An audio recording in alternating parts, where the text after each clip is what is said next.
This is Gemara Baba Basra Daf Kof Samoch Beis, and tonight's share has been sponsored and is incredible schos Rafua Shalema for Tinoik ben Miriam Ahuva b'siyata d'shmaya.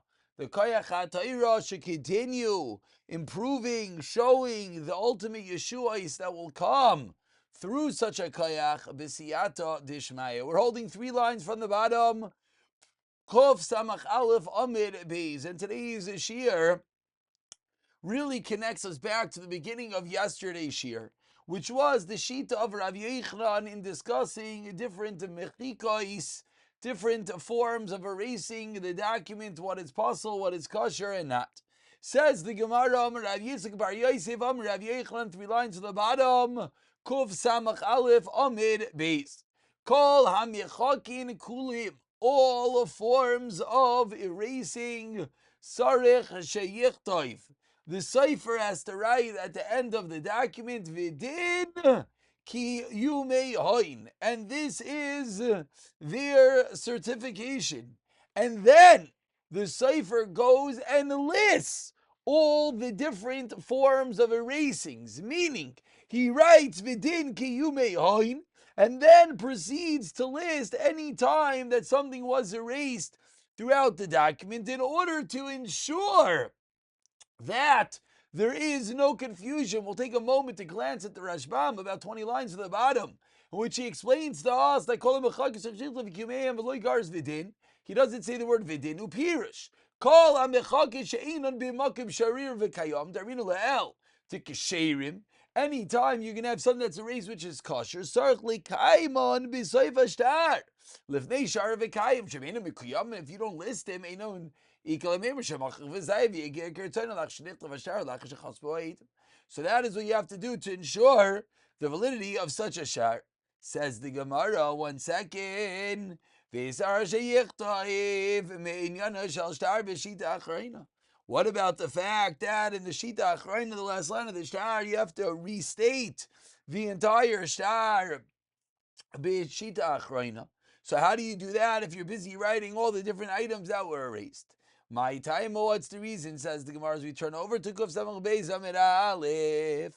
Amar Rav Amram explains Rav Amram the reason is She'ein lemeidin mishita achrayna.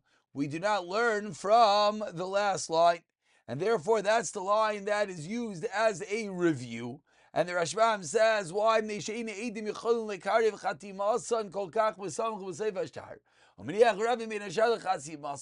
to be some smeif, and therefore it's able to mizayif the shtar, to forge it, to add something in, and therefore the Rabbana made a taikana. So that you don't have anything else in that space. And therefore, if it was a forge, nothing's going to be a problem.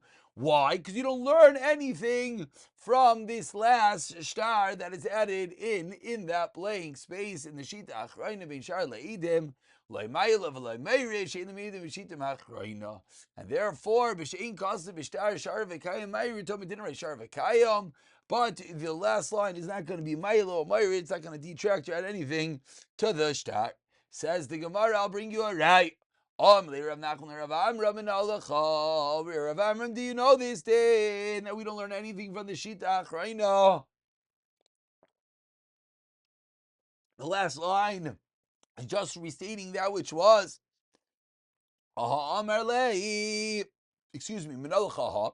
Where do you know this from? Amar Lei responded, Tanya, we learned in a brayso.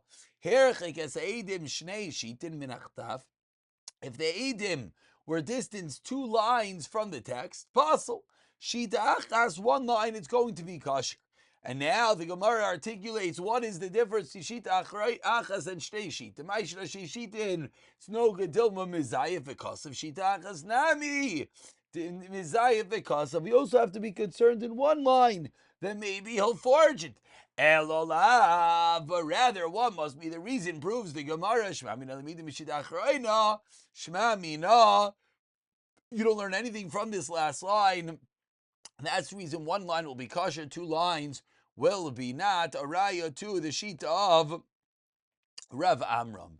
We turn over to Kuf Samach Beis, and as everyone is realizing, This perek over here is not our classical Baba Basra, but rather originally I said that it's more gittindik. To be more precise, it's really more shtardik. It's dealing with the shtaris. It says the Gemara as we turn over to Kosam Beis and Beis. What is the halacha? If there's a line and a half between the signatures and the text, is it kosher or not tashema? Says the Gemara, if we distance the edim shnei shitim, 2 lines from the text, apostle. What's the obvious implication? Kosher. 1 and a line and a half is good. Ask the Gemara, the obvious kasha, the stira and implications, contradictions and implications. Ema seifa shitachas kasha, shitachas ude kasha, shita omechza apostle.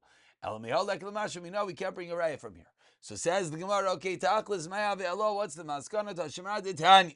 Herchik es eidim shnei shit, and if we distance 2 eidim in achtav, apostle. Pachas mikan kosher. So we see clearly Pachas mikan is going to be kosher, proving to us that 1 and a half will be kosher. Once we quote a brisa, we quote the end of the brisa. Says the Gemara,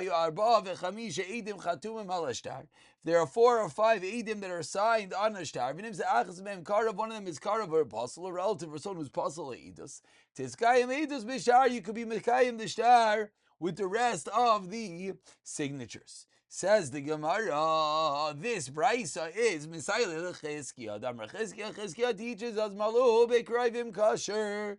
If you fill in the 2 lines of space, which we said you're not allowed to have 2 lines of space between the document and the signatures. If you did, and you just fill it in with karayvim, with people who are apostolate, this is kasher. Ve'al titamen, don't wonder, shari avir saka. Pasul b'shleisha. If you have a blank space, pasul with 3. Schach pasul b'arba. And if you have actual signatures, it's pasul with 4. So what do you see? It's a similar thing to us. That if you have the blank space of 2, it's going to be pasul. But if you fill it in, even if you fill it with something pasul, it's going to be kosher. It comes out when you have something pasul, you have more of a liberty than you have nothing at all. A raya too, if you fill up the blank space of 2 lines with karevim, it's going to be kosher. Pick it up from the next shayla of the Gemara, the next year, B'siyata Dishmaya.